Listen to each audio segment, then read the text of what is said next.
Hi everyone, welcome to Balance and Burnout. As per usual, we will get started in 2 minutes, right at 11 o'clock. We're going to get started in 2 minutes.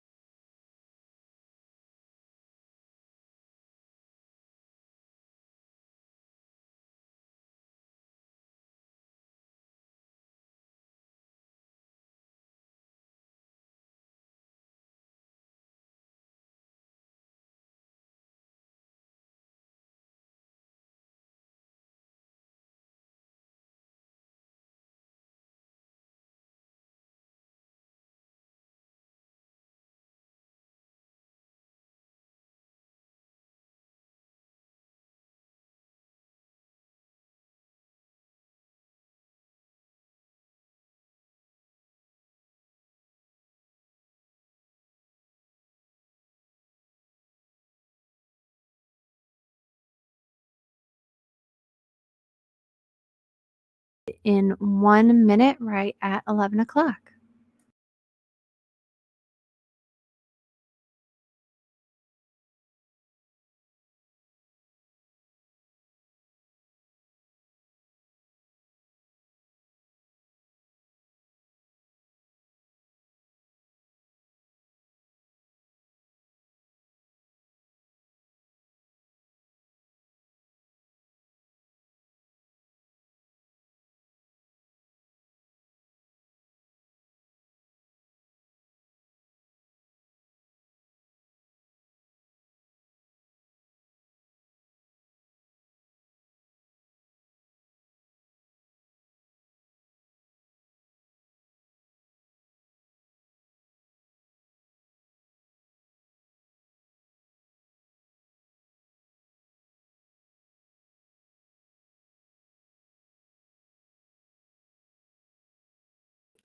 We're going to get started today. We are talking about balance and burnout. Hello, everyone. My name is Marie Gress. I'm a licensed master level social worker with specialties in macro practice and older adults. I'm the CEO and Chief Organization Development Specialist at CoverPage LLC and the founder of Wise Cove. That is a national senior center professional network and community. If you need to get in contact with me about this presentation, about any of the things that I just mentioned, feel free to do that. My email is listed here.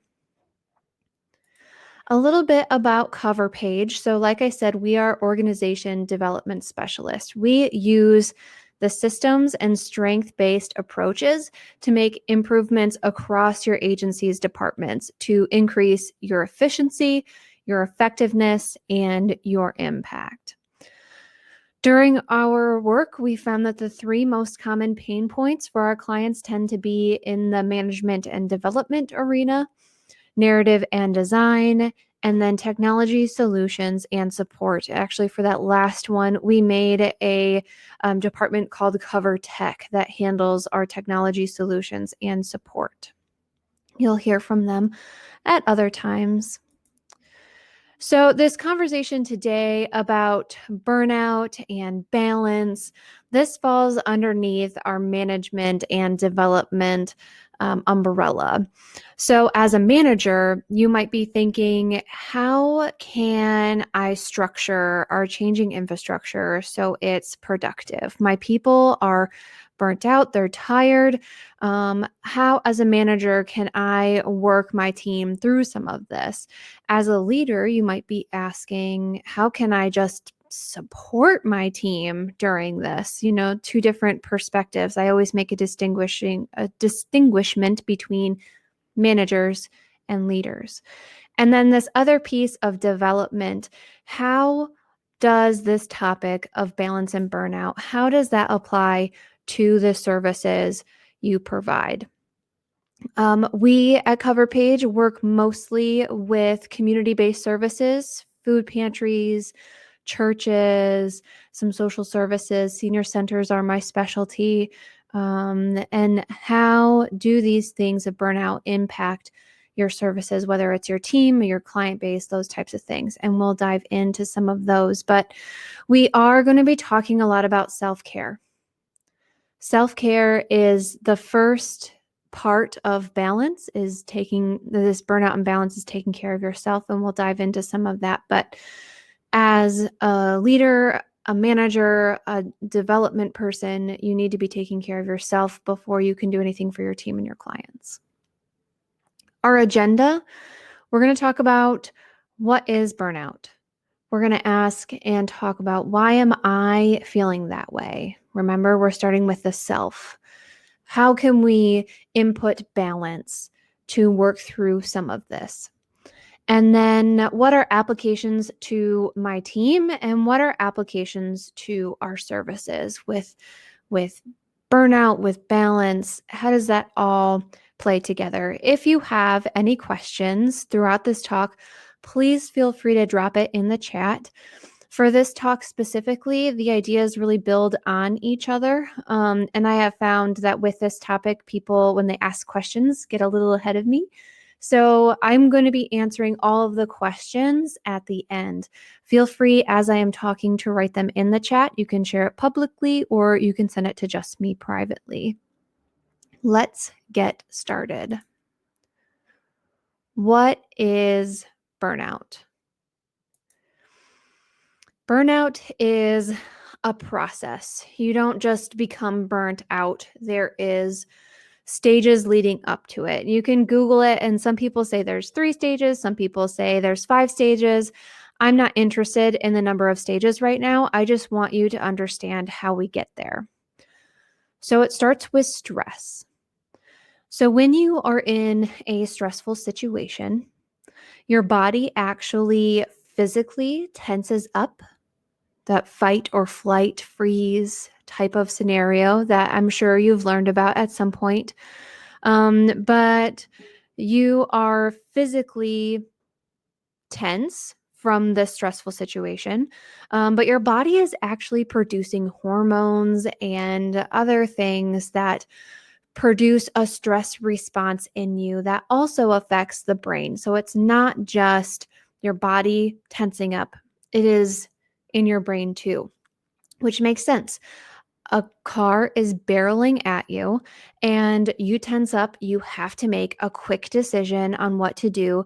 Those chemicals being released in your brain are allowing you to have that type of response. And that leads directly into anxiety. So when you are stressed and you have this stressful response, it's actually producing some anxiety in you. Anxiety is a completely natural response to stress. Again, that car is barreling at you and you have to make a quick decision. The anxiety is like, if I don't move, this is going to happen. If A, then B. That's anxiety having their natural response in you, right? So stress leads to anxiety. And sometimes it's just that, a stressful situation. When we talk about chronic stress and we talk about chronic anxiety, which makes sense. If you're chronically stressed, you're chronically anxious. That is what brings us to burnout. Burnout, I have the Merriam-Webster dictionary definition here because I felt like it really just captures, it's so nice, which is good. It's a definition. It really should capture it. But it's exhaustion of physical or emotional strength. Physically and emotionally, you're exhausted. Exhaustion of motivation, usually as a result of prolonged stress or frustration. To cause to fail, to wear out, or become exhausted, especially from overwork or overuse. You may think of burning out tires or burning out engines. You are burning them out. You are exhausting them. You're using everything up until there's nothing left. And this chronic stress, builds and builds and it works you. You're in this heightened state of muscle tension. You're in this heightened state of chemical release. You're in this prolonged state of anxiety. And even just talking about it kind of makes me feel exhausted too. When you start to hit burnout, this stress and anxiety has left you feeling exhausted and empty. And so, some other ways to think about burnout, aside from the Merriam Webster dictionary version, is burnout often comes out as symptoms, right? There's things that we see, we pick up on, whether it's ourselves or others, but we start to notice apathy. Well, I just don't care about that anymore. We start to notice emptiness. What's the point? You may start to notice being at your wit's end. You're just so frustrated. You're just so fed up. You just don't know what to do anymore. And so I'm just not going to do anything anymore. What's the point? I'm at my wit's end. And burnout can also be tearful, right? When we hit rock bottom, when we are empty, exhausted, there's nothing left. We've used up everything. That leaves us in this place of vulnerability. And that often leads to tears. I would like to say that if we took this another step forward, something to watch out for is that this series of stress, anxiety, burnout, this can lead to depression. Depression is a chemical imbalance in your brain. Essentially, you've been stressed and anxious for so long that your brain has now learned this is how I need to be living my daily life. I need to be producing these chemicals all the time in order to function and survive. And so when you get to the point of depression, you need to talk to a counselor. You need to talk to a therapist. They use something called CBT, cognitive behavioral therapy, to help retrain your brain. And they also will give you medications that you take for a minimum of 6 months.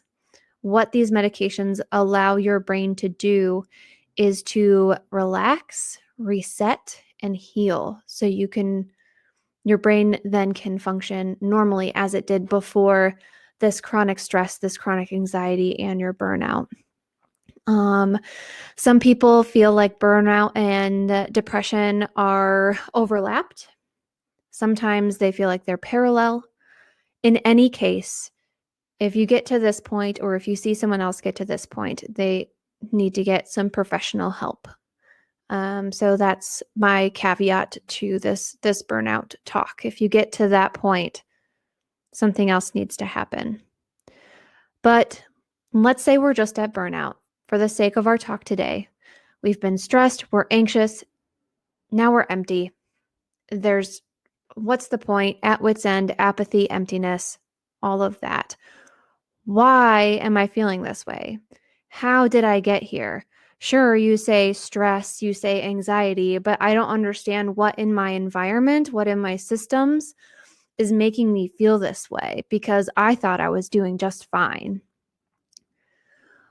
Well, the first thing to think about is, like the definition was physical and emotional exhaustion. So, what physically has been going on in your daily life that has put more stress on your body, more stress on your mind? What has been happening? Maybe you have a really physical job.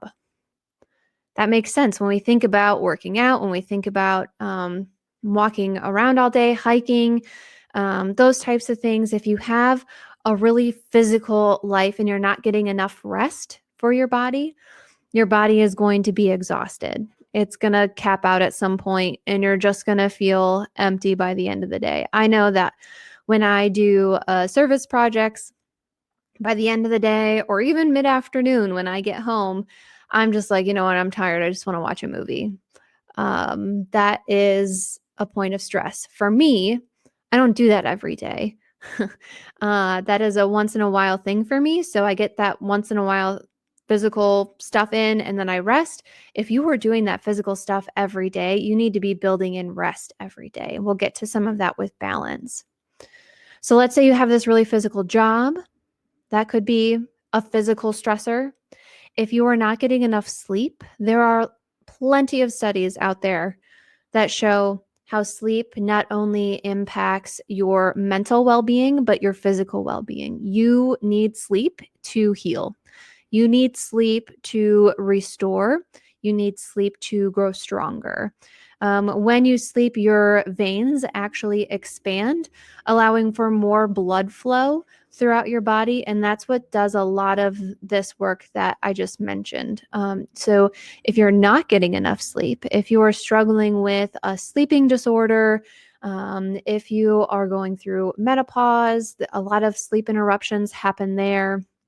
If you are a new parent or just a parent in general, sometimes of younger kids, lack of sleep is a major contributor to the physical stress that we feel and plays into that mental piece. Lack of nutrition. So, if we're feeling stressed out by our physical work, if we are not sleeping well and now we're not eating well, we're not giving our body the type of nutrition and diet that it needs in order to, again, heal, grow, restore. Your nutrition plays a big role in that. Being hydrated plays a big role in that. So if you are not getting the right food, you are going to cap out earlier. You're going to burn out earlier because your body just doesn't have the reserves to keep going. You're burning out faster for that reason. Physically, you don't have what you need. And then lack of exercise. So this if you have a really physical job, exercise, whether you exercise or not, may not really pertain to you. But for the rest of us, I sit in this chair a lot of the time. And if I don't exercise, I can feel drained really easy, which seems counterintuitive, but studies show that if you are sedentary and you are not exercising, your body is just used to not moving. So then when you do move, even for little bouts of time, I'm playing with my daughter in the backyard, there is a good chance that I will feel drained by the end of that because my body is not used to doing it. So lack of exercise, and again too, because you are exercising, your heart's pumping faster, your blood is going faster. That can lead to other restorative things, but all of these put together put a lot of physical stress on yourself. So why am I feeling this way? Why am I feeling stressed and burnt out? Well, maybe physically you have a lot going on. Maybe physically you aren't treating yourself the way that you should, and that has led you to this point. Why am I feeling this way mentally? So sometimes stress is a mental stress. We have certain family members, coworkers, interactions that are very stressful. And some people already deal with some level of social or generalized anxiety. And any of these things can just amplify that. So, we think about life transitions as a mental stress. Sometimes they are really good transitions, say a job change, but even good transitions come with their own set of stressors. So, there is a lot to learn in a new job. And sometimes there's not a lot of time to learn that. You have a short period to get to where you need to be to do your job well and then to serve your organization well. And in our helping professions in the nonprofit and community based services realm, most people in our line of work really do want to help the organization as a priority. They want to help our clients as a priority. And so there is a sense of internal urgency to get to that point as quickly as possible. But the reality is, it does take a while to learn that. And maybe it even comes with making some mistakes, which is always stressful on the job mistakes. Either you have people underneath you that are impacted by that, or you have superiors above you who critique you for that. And so some of these life transitions, while exciting, can also be a stressor in their own right. Another major one might be moving. So exciting to move, but you have to resettle in your new home and have your spaces set up that serve you well. Becoming a parent is also very exciting, but physically and mentally exhausting. Life transitions can be a significant player in mental stress. High standards as well. So, thinking not only about the standards that we put on ourselves for our daily life, our ethics, our values, but thinking about perfectionism in the workplace. Maybe this is something you are putting on yourself. Maybe this is something that you are a manager or a leader and you are putting some of this on other people. Perfectionism in the workplace, I've seen be a significant drain on your team and talent.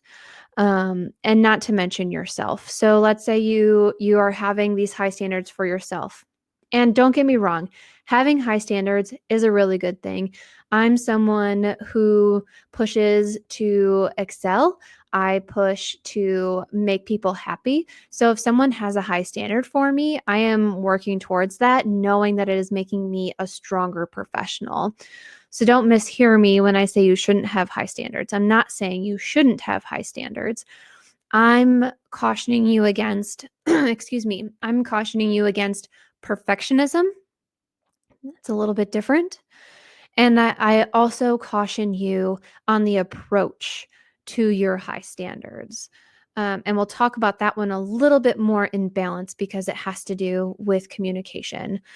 But having perfectionism in your workplace can be especially draining. It can feel micromanagey, and no one likes to be called a micromanager for a reason.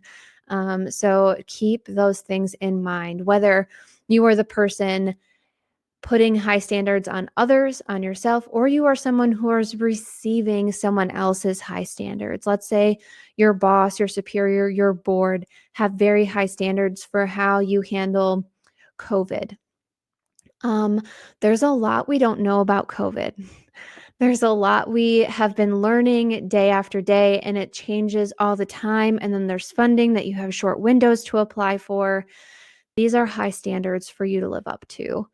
A level of perfectionism that might not be healthy, and it may not even be exactly what your superiors were actually trying to tell you, but how you interpret it based on poor communication. Again, we'll talk about communication in a little bit, I promise.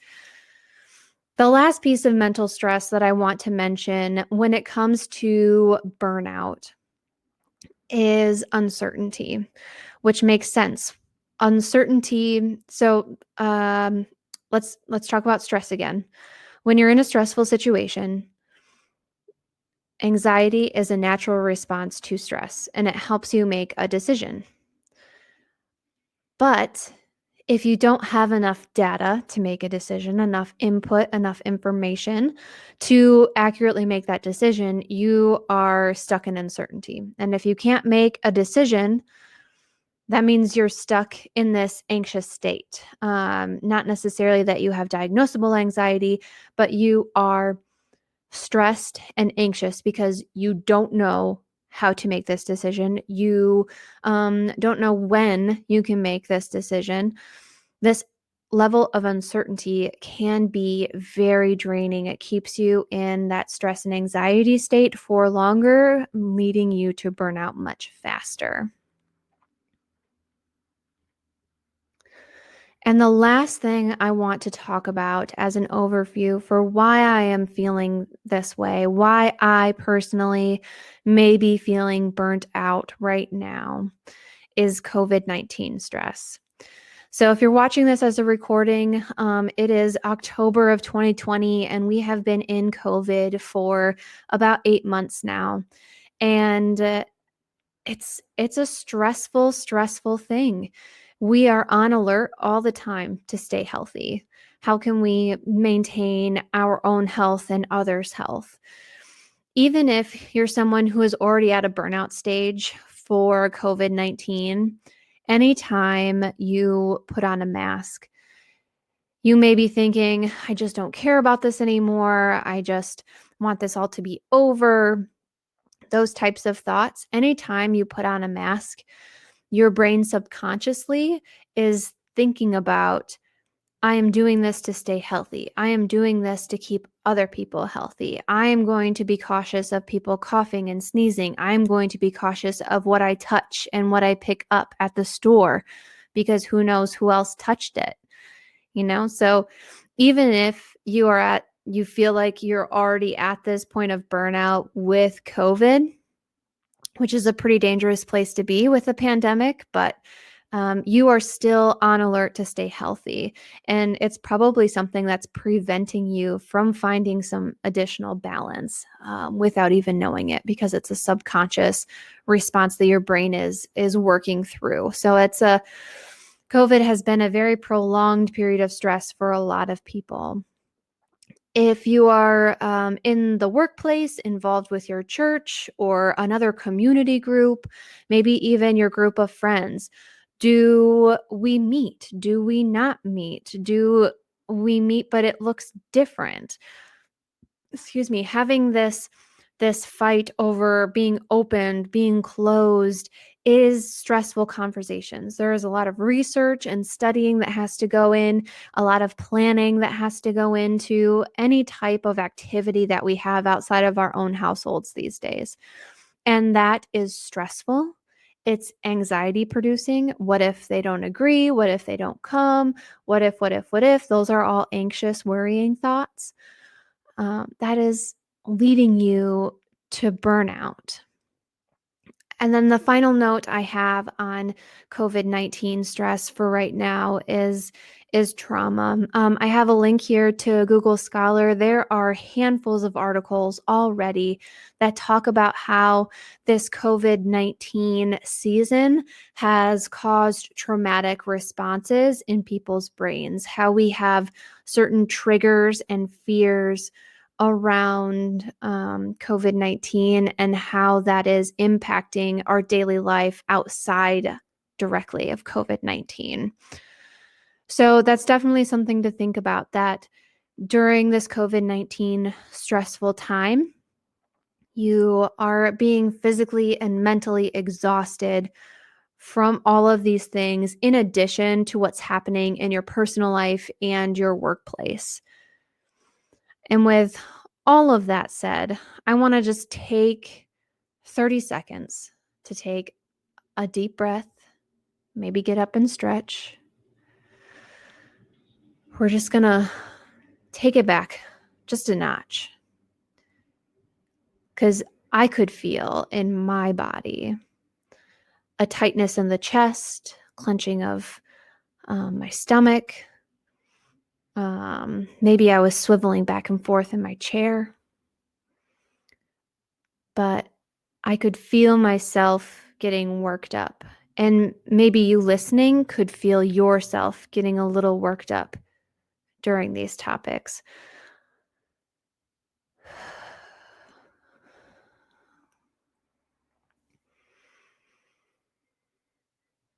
It's time that we found some balance. So, what do I mean when I'm talking about balance? When I'm working with my clients or my supervision social workers, I provide social work supervision to aspiring social workers in Michigan. But when I talk to them about balance, it really gets centered on self-care. Balance is taking care of yourself. And we'll extrapolate this to your team and your services in a moment, but I really want to talk about yourself first. Again, as a manager, as a leader, you need to be doing these things, practicing these things in order to properly make change happen in other areas of your life and work.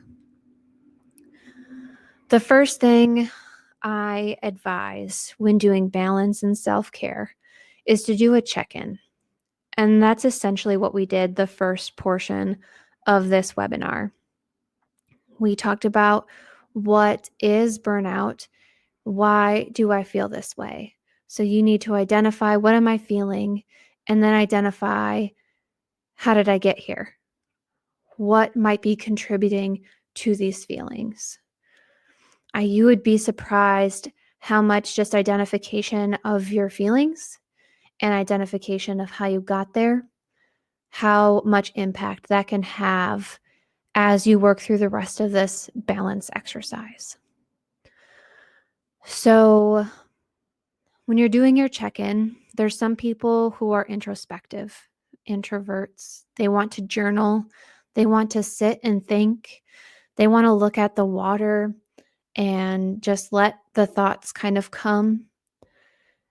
Maybe you need actual journal questions, prompts to work through your check-in. Maybe you're an external processor and you use a close friend or a counselor to do your check-in. Hey, I think I'm feeling this way and I just need to talk to somebody about it. I don't need, if you're talking to a friend, I don't need you to do anything with this. I just need you to be a listening ear right now. Or for a counselor, this is how I'm feeling. I'm having trouble figuring out why. Will you help me dive into this? Will you help me digest or decompress some of this stuff? So start with a check-in. And then the next step is to put boundaries. So now that you've found that now that you're working from home, for example, work and your personal life are intermingling more than they ever did before, what sorts of guidelines and limits can you put in place to protect yourself from being burnt out in that way? With your personal life, maybe it's creeping into your work life too much. What guidelines and limits can you put down to protect yourself? When you think about COVID and the people that you will or will not interact with, the places you will or will not go, what sorts of concrete guidelines and limits can you put in place that will provide you with balance and self-care? I like to think of boundaries as a very freedom-giving thing. There's a couple of books on boundaries. I can't remember the authors right now. I'll have to share it with you later. But they do an excellent job of describing how boundaries give you freedom. Now you know this is my space. I can do what I want in this space when I want. I have the freedom to do X, Y, and Z. I just need to stay in this space because I know if I go outside of this space, it's not going to be healthy. It's not going to be good for me. I might get burnt out again. I might be stressed. I might be anxious. So boundaries tell you this is what is healthy. This is where I'm the healthiest, the happiest, where I need to be.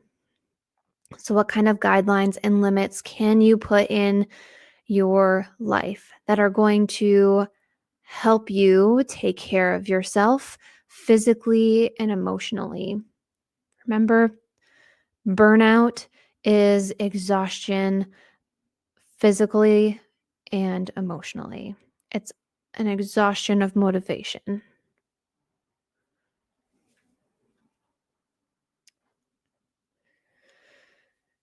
And then the actual balance piece comes in after that. So I've done my check-in, I've made my boundaries. How can I balance the stressful with the enjoyable? So maybe it's a fun show on Netflix. Maybe it's playing a game or a sport, participating in a hobby. Maybe you like to read. Maybe you like to write. Maybe you like to do art. Maybe you just want to sit in a warm bubble bath with a glass of wine, which, complete side note, by the way, bubbles keep your bath warmer for longer. That is why they initially made bubbles. It wasn't for extra cleanliness or fun sudsy things because, I mean, they're fun, but they actually invented bubbles to help keep the bath warmer for longer. So, fun fact. But maybe you're not a bath person. Maybe you're not a wine person. Maybe you want to sit on the back porch with a beer. Maybe you want to get together with a friend because other people are your self-care. Maybe you need to get away for a weekend just by yourself, maybe just for the day, for an hour. Maybe you just want to go grocery shopping for an extended period of time by yourself. Maybe what else could be enjoyable to you? I've been watching YouTube. I learned how to play D&D, Dungeons and Dragons. I started playing Minecraft during COVID. There are just little ways that you can put a little bit of extra fun in your daily life that helps balance the stressful. Balance your stress with enjoyment. Oops. So, I want to talk about how we can use these concepts with our team, our staff, and then with our services. So, first, what might burnout look like when I'm looking at my team? They might start skipping meetings. Maybe one person in particular isn't coming to a lot of your meetings anymore. It's about 50-50. Maybe, you always are missing one person from your team. They're all taking turns, not purposefully, but they're all taking turns missing it. It's really a lot for them to try and keep up with all of their meetings. One other note I have on burnout and meetings in particular is Zoom fatigue. And I should have made its own slide for Zoom fatigue, but any sort of video conferencing that you're doing, we are doing more meetings and video conferences than ever before. So not only are people feeling like they may have the expectation of getting the same amount or more done at home, but we are adding more meetings to their time, which takes away from the time that they could do those other tasks we're still expecting from them. And there's also this pressure to attend more of these meetings because you don't have to drive there. You could jump from meeting to meeting and realistically make that work. Technically, I should say, technically make that work. But for a lot of people, it ends up being very stressful. Not only can they not get to the work that they wanted, but they are expected to show their face at more meetings than ever before. When they had to drive, they would have an excuse of, oh, I won't make it in time, or I have something else that's going on at the same time. We don't have as many of the same excuses to give ourselves or our team that own type of self-care. We're expected to do it a lot more, really. So keep that in mind with your meetings and burnout, that Zoom fatigue is a very real thing that people are struggling with, and it is a form of burnout. Another thing you might see is being short with each other. Your team might get snappy with you. They might get snappy with each other. Maybe it's hangups. Maybe it's actually being terse, verbally to each other. So watch for some of those signs. And then sloppy work. So if you're burnt out, whether it was pre-COVID-19 or during COVID-19, when someone was feeling burnt out, they weren't doing their due diligence to make sure that their project was what it should be. Maybe their first draft, which was before like almost perfect, and now their first draft is like an outline and you have to guide them a lot more.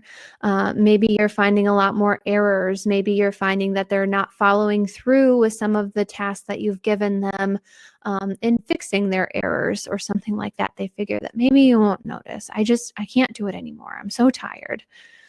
Those are all some things to watch for when your team might be feeling burnt out. So, what are some ways that you can institute balance into your teams specifically? I would encourage you to do some sort of mentoring or supervision, do check-ins.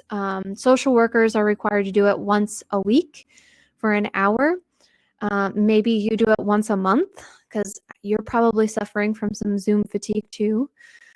Maybe it's just a phone call on your way home. Hey, Joe Schmo, I've noticed that you're missing a lot of our meetings, and I just want to check in to see that everything's okay. Like, how are you? Challenge them to do their self-care. Challenge them to critically think about where they are at and why they are feeling that way.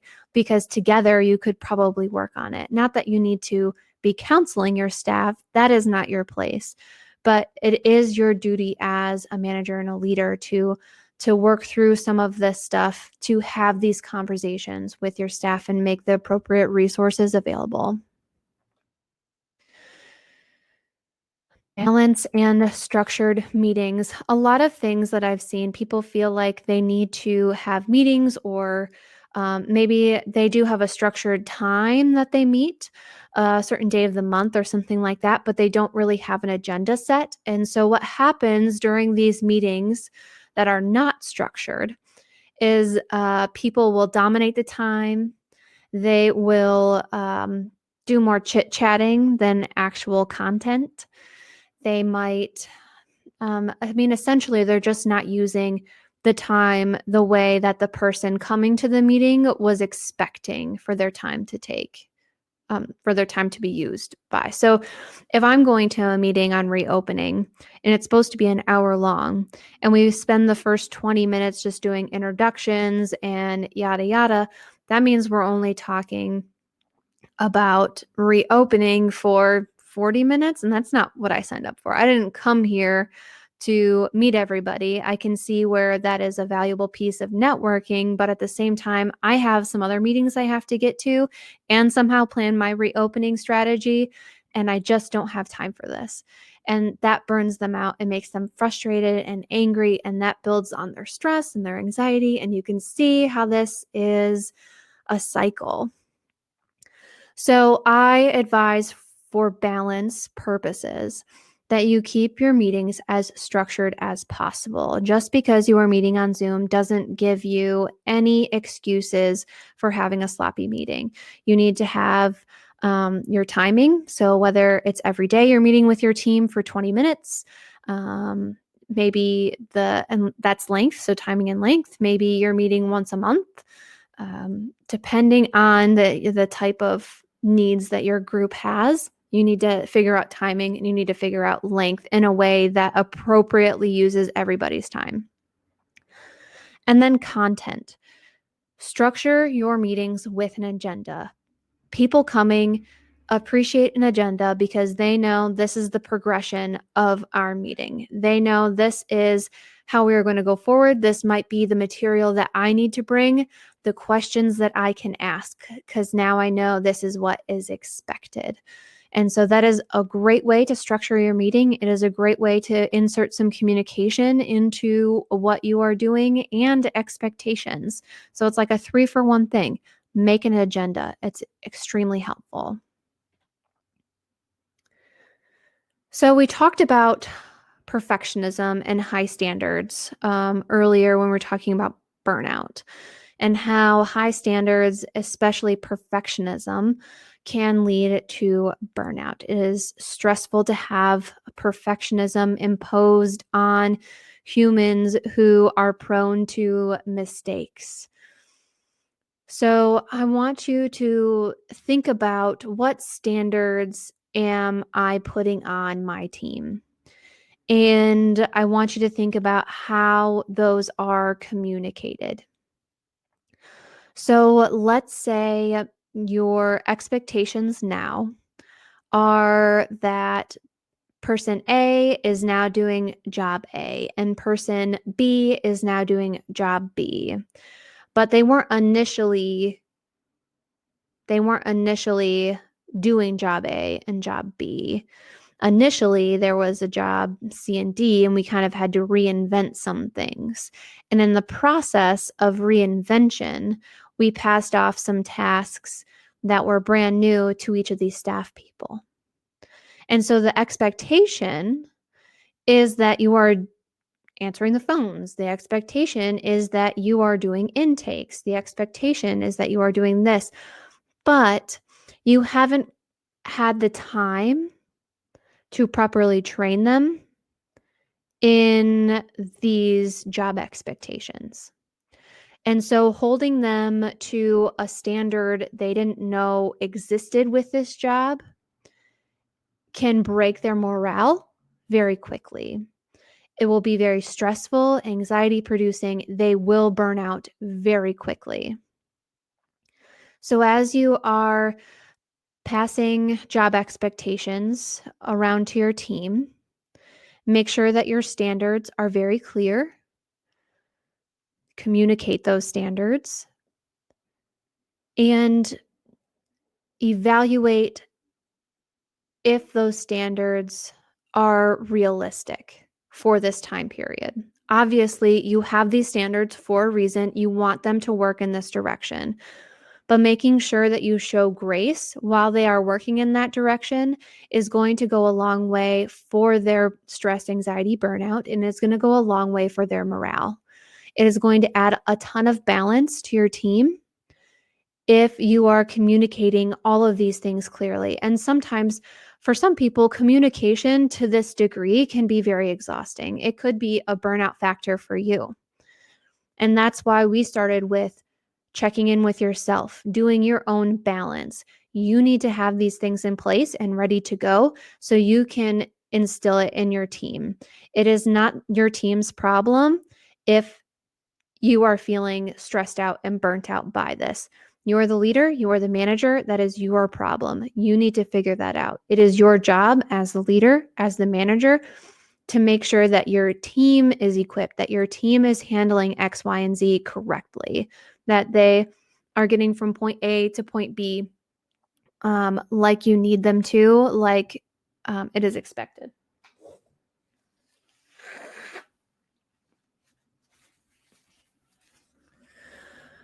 So evaluate your standards and making sure everything is communicated clearly. 2 communication tools that I have really appreciated since starting my own business with my team, my interns, myself, even though I'm probably the worst on my team at actually using these. But these have been extremely helpful. The first is ClickUp. It's set up very similar to Trello, but it gives you a lot more customization. It's free. There are paid versions, but the one I use is free. It allows you to time the tasks. So if you're trying to communicate that with now person A is doing job A, doing intakes, let's say, but they haven't had to do intakes before, you can make a task list that simulates the intake process, and then they can time it for each of their people. They're not HIPAA compliant, so I wouldn't put client information in there, but so you can use it in that way if you're doing some more higher level things. So maybe you're doing HR, time management, those types of things. Sorry, I glanced over at the time. We still have 10 minutes left, so we're good, but it just distracted me for a moment. So with something like ClickUp, if you are doing grant writing, if you are doing administration, if you are doing solicitation of donors or those types of things, you can have different task lists and be marking those done as they get done so your team can see this is what you've been working on. You as the manager can see, okay, Sally got X, Y, and Z done, and it actually took her this long. That was a little longer than what I thought it was going to take her, but she's learning. It's great. I'm going to send her a virtual star. Or that took significantly longer than it was supposed to, and we need to see what she needs to learn to do that more quickly, because it should happen. It should happen in this period of time, not twice the amount of time that it took. Maybe she didn't spend any time on it. Maybe her intake took 2 minutes and your expectation was that it was going to take 30 minutes. And so these are all great points for your staff to see what their expectations are, See what some of your standards are. You can discover along the way what some of your standards are. And now that you've discovered it, you can communicate it more clearly. So you can see how this could be a really helpful tool. It is a system, so it does take some time to learn. Give yourself some grace and patience. Preferably have buy-in from your staff. If you try to force them to do something, sometimes they don't do it very well. So those are just some things to keep in mind. The other one that I really like using is Clockify Me. Again, there is a free version, there is a paid version. I personally currently just use the free version. My husband uses the paid version at his work. The nice thing with the paid version is when you set up your team, you can actually use it as a timesheet. But it's very similar to how ClickUp allows you to set up projects. Clockify Me isn't set up as a to-do board. It's set up as I need to time this task. So usually one or the other works a little bit better for you or in different scenarios. I would pick one for your team to try. And if you were going to try something, I would lean you towards ClickUp for while you are working remotely, while you're adjusting your infrastructure. If you are having significant issues with any of your staff people, I would use ClickUp because it will help you learn to communicate different things a little bit more clearly. Whereas Clockify Me is great if you know your people are independent, but you still need them to be tracking their time more efficiently. There's lots of other things you can do with tracking your time, data related and funding related, but that's a whole different talk. The last thing I want to challenge you to do with balance and your team is to build self-care in either their daily or weekly routine. Maybe you have the expectation that they are going to take 30 minutes off for lunch. You need to communicate that. Maybe you want to have a staff appreciation day every Friday afternoon, the last couple hours.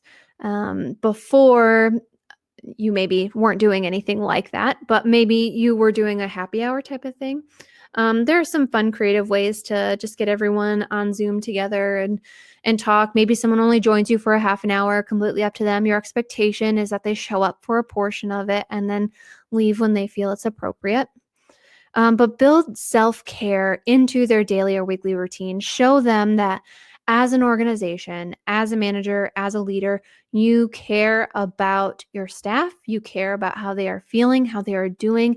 You recognize how hard this has been. Places like Google and what was the other one we were talking about the other day? It escapes me, but places like Google are well known for this, having all sorts of benefits and things available to their people, allowing flexible work schedules, allowing exercising. People don't clock out for lunch, they just go take their lunch. What they find is productivity increases because they believe that their organization is investing in them. Their organization trusts them to get the job done. So they're going to get it done. They're going to get it done well and efficiently, and they're going to enjoy some of their benefits. So I really challenge you to build self-care somehow, some way into your staff's daily or weekly routines. We're going to switch gears a little bit to talking about our services and talking about our clients. So burnout with our services and clients may look like volunteering stops or slows way down. It drops. I'm not talking about drops like it did at the beginning of COVID because that's different, but now people just don't want to anymore. They don't want to return your phone calls anymore. They're tired of talking. They're tired of X. They're tired of Y. They stop attending your virtual workshops. They stop attending your virtual service provision. Maybe they start skipping food pantry pickups because they're just so tired of the rigmarole that it is. It used to be so easy and now it's a process and they're burnt out. They're tired. You might even hear them say, especially related to the virus. I don't care about the virus anymore. Just let me fill in the blank. Just let me come. Just let me do this. Just open up your doors again. I don't understand why you have to do this. I don't understand, etc. You start hearing this emptiness, this apathy, this exhaustion. You see a lack of motivation in your client base. How can we restore balance? First, honestly, you might have to change your service model. This has become especially apparent during COVID-19 that we were not prepared to pivot and adapt as nonprofits, as community-based services. For a lot of us, it has been really difficult to figure out how to make that work, to get our team on board, to get the board on board. In order to do anything in a nonprofit, there are a lot of hoops you have to jump through. And sometimes it's just hard and exhausting. You're burnt out of it and you don't do much of the change. You keep expecting things to go back to normal because you're burnt out talking about it, thinking about it. But you may have to seriously consider changing your service model and having some sort of hybrid going forward, having a completely different service model going forward. You do intakes differently, you do X, Y, or Z differently. Things need to look different in order for you to act or adequately serve your client base. So seriously consider changing your service model, updating your service model, adjusting your service model, whatever word you need to use there. There's some evaluation that needs to happen in order to serve like you would. We're talking a lot about this in the senior center service industry. Older adults are 50% of them don't have access to virtual technology equipment, phones, computers, laptops, tablets, and another portion of them aren't interested in doing things that way. And so they have to think about, how are we going to change our service model to capture the people that we need to capture, to serve the people we need to serve? There's a lot of changing that needs to happen. And that is how you provide care to your participants. That's why I put it underneath balance. You need a new set of guidelines, a new set of boundaries and limits. You need to change how some of that looks. I encourage you, just like we talked about with your staff, to do some sort of weekly or daily self-care, to do some sort of client or volunteer appreciation. So maybe if you run a membership-based organization, you deliver some sort of fun holiday fall package at their doorstep. Maybe you send them a special gift with their next newsletter. For volunteers, maybe you do something extra special. You make a slideshow that has all of their pictures in there, ways to show, hey, we're thinking about you. We appreciate what you do, what you have to offer. I know we're not seeing each other much right now, but know that we care. Really, what people need to hear when they're feeling burnt out is that someone cares. They want validation for their feelings and knowing that someone cares. And I really push you, especially in this COVID season, to remind them that you operate not just to do what they want, but to help them live their lives better. If you're a food pantry, you're not there so people can grocery shop at the drop of a dime, drop of a hat.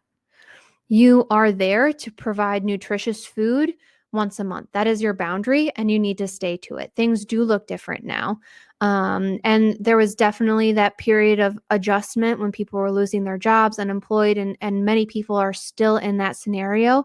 So again, changing your service model, but now you have a new set of boundaries and reminding them that you operate not just for their whimsy, but to help them live their lives better. You are there for empowerment. You are not there for enablement. That's something I talk to my senior centers a lot about too. Their client base is really eager to get back in the doors, and I totally get it. And different sites are going to be in different places, but you need to remind them that you are not there to do what they want, but to help them live their lives better. And sometimes those coexist, but sometimes they're opposite. Sometimes they're working against each other. And this is especially hard for helping professionals, but this means that you might need to say no. In the case of COVID, I'm sorry, we have to stay closed. It's just not safe. We don't have the staff in place. We don't have the cleaning procedures in place. We just can't operate safely to help you live your life better right now. And sometimes you just have to say no. That's really hard, but that's part of boundaries. And you need to have good boundaries with your clients. Having good boundaries with your clients is also going to help you with your team. If everyone is on the same page about what the answer needs to be, if everyone is on the same page about how to operate and make decisions and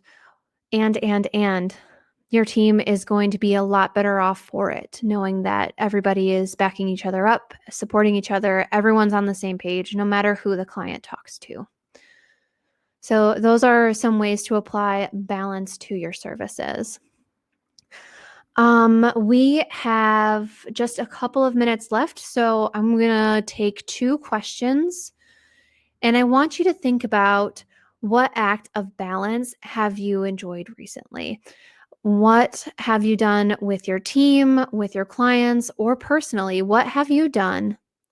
Actually, you should answer it for all of those areas. But what have you done recently that you've really enjoyed that has helped put off the stress a bit?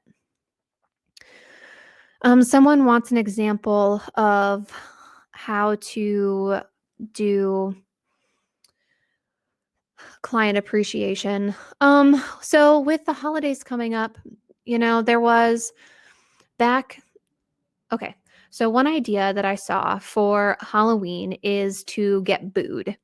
You take a Halloween gift basket or a trick or treat bucket and you fill it with candy, you fill it with temporary tattoos or Halloween jokes, things like that. Just it could even just be a cup, just a dollar store cup that has some Halloween stuff on it.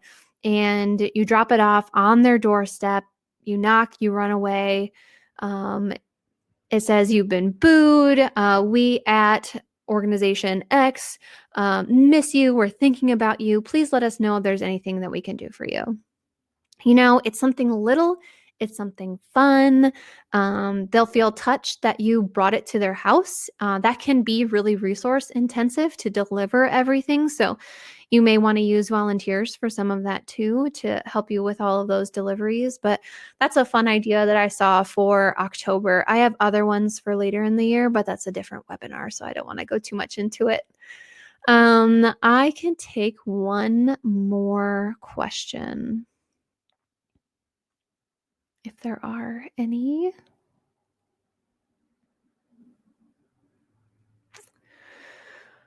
All right, so no other questions, just some good feedback. Thank you, everyone. I'm glad that this was helpful for you. I'm glad that it shed some light into hopefully yourself as well as your team and your services. Again, if you need anything else, if you want to have a chat, my email is right here. I schedule out my phone calls. I do almost everything by appointment. You will get the replay emailed directly to you within an hour after we close. Have a great day, stay healthy, and we'll see you next time.